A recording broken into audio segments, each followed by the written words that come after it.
Hello everyone, my name is M. Muthu. Here in this presentation, we are going to see about the nanofabrication. Come, let's see. Nanofabrication. Nanofabrication is nothing but the manufacturing of structures in length less than micrometer. It is none other than it is the process of generation and manipulation of structures with the characteristic length that is in nanometers. What is nanometer? 1 nanometer is equal to 10 power minus 9 meter. In this today's technology, there are many semiconductor devices and electronic devices. For a decade, these semiconductor devices and electronic devices have been reduced in size. So the reduction in size causes the reduction in the internal parts. For decades, the internal parts have been made in the micrometer scale. Due to the evolution in the current technology in and in nanometer, today's the all parts in a semiconductor device and an electronic device have been made in the nanometer scale. Next, what is the difference between the nano manufacturing and the nano fabrication? Nano manufacturing is something but production of nanoscale particles or materials in large scale. That means the particle is to be all and part is in nanometer scale. It is purely based on industrial scale and profitability. It is manufactured in mass production. Then the industrial production facilities with more or less fully automated assembly lines. The word industrial production itself explains that it has to be made in a mass production. Then by labor it cannot be attained. So more or less the process will be fully automated assembly lines. Then what is meant by nano fabrication? Nano fabrication means it is the process which manipulate particles or geometries on a nanoscale. That means we have to create a nanoscale geometry in a particle or in a surface. It is purely based on research activities because the future is only based upon the nano-scaled materials. So many government and private companies invested in the research activities of nano fabrications. Uh, we already said the nano manufacturing is based on automated assembly lines, but the nano fabrication is a research activity, so it is based fully on skilled craftsmen and not on mass production. Next, the techniques in nano fabrication. Techniques means what are the ways we are using in nano fabrication. There are three ways: film deposition, patterning, etching. The thin film deposition is divided into two types: physical vapor deposition and chemical vapor deposition. The vapor deposition, the name itself explains it, that we are going to deposit the vapor into a material. Okay, it describes a variety of vapor deposition methods that can be used to produce thin films or coatings. Then the vapor is deposited on the material, so the deposition is called coating or a thin film. Okay, then it is a vaporization coating technique that involves the transfer of material at the atomic level. Then how we are going to do the physical vapor deposition? This step one, the material to be deposited is converted to a vapor by physical means. Then the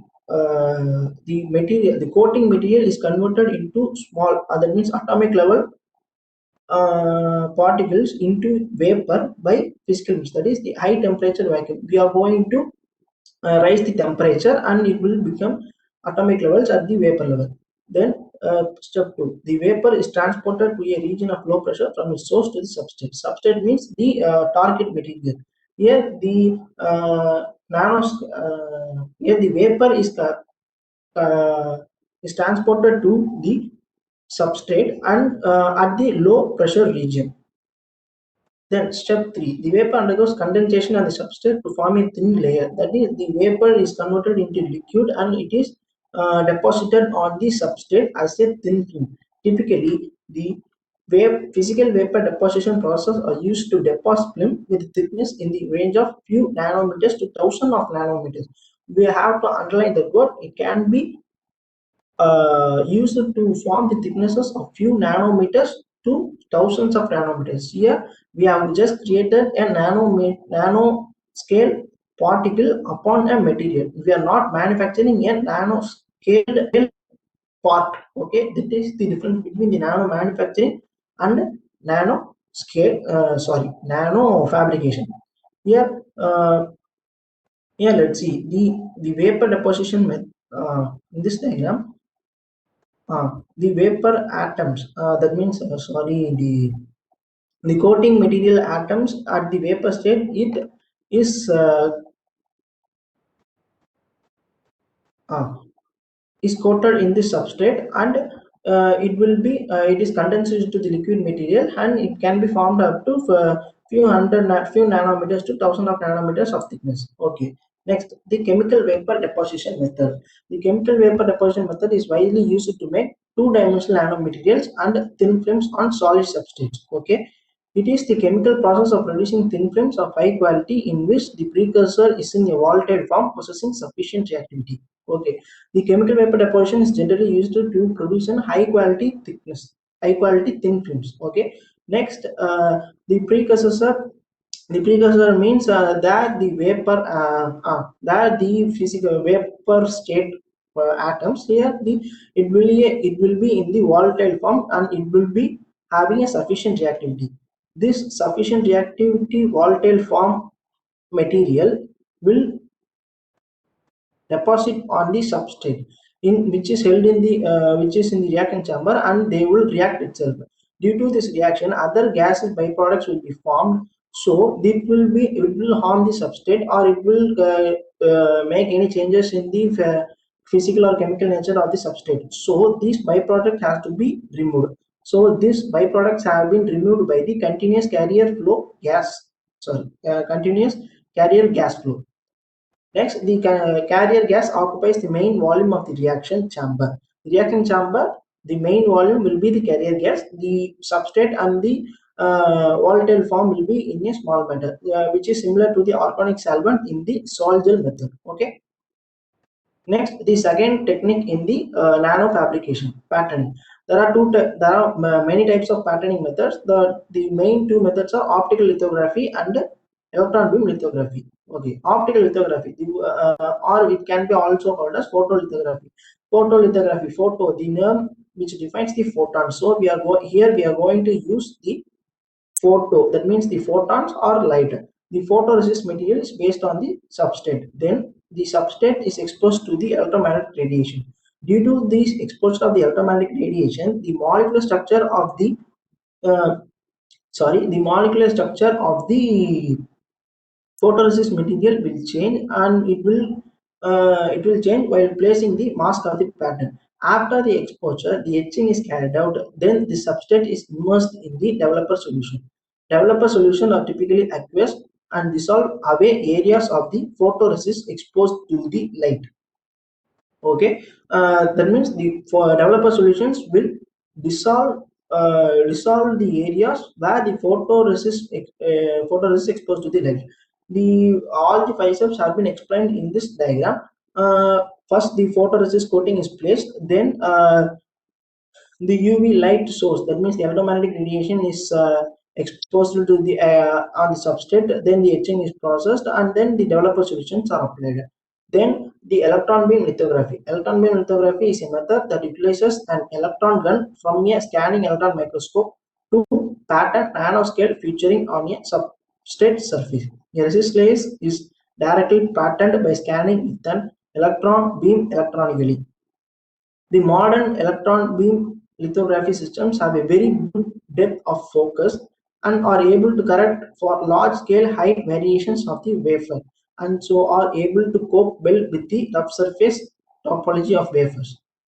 Okay, EBL are also the advantage of allowing multiple designs to be fabricated together on one wafer. Then the electron beam lithography is, however, a slow and expensive process. Okay, uh, here in this lithography process also, we are not manufacturing a part. We are just generating a pattern, or we are just generating a geometry on a surface in a nanoscale level. So this is the difference between the difference between the nano manufacturing and the nano fabrication. Nano manufacturing means we are going to manufacture a part in a nano scale nanoscaled size. Here in the nano fabrication means we are just only generating a nanoscale geometry over the surface. Then the last the technique will be etching. The chemical etching cannot be applied because of the tendency to undercut below protective mask. So we are only using the dry etching in the nanofabrication. In this process, an ionized gas plasma driven by radio frequency power applied to the workpiece electrode and strikes the workpiece. This causes the metal to sputter and can generate very high quality etches with very high depth to width ratios. Okay, here the radio frequency is applied to the workpiece. So due to the radio frequency, the metals will be sputtered. The metals, due to the sputter of the metals, there will be an geometry, there will be a pattern made in the metal. So this will be in a nanoscaled geometry. Okay. Next, the applications of nanofabrications are, the nanofabrications have a wide area of applications, mainly in the following areas: the semiconductor devices, electronic devices, medical diagnostic system, drug delivery system. Okay. We already said that the semiconductor devices and the electronic devices have been made in the micrometer scaled parts over the years for decades. Now it has been changing to the nanoscale materials, and it is already changed also.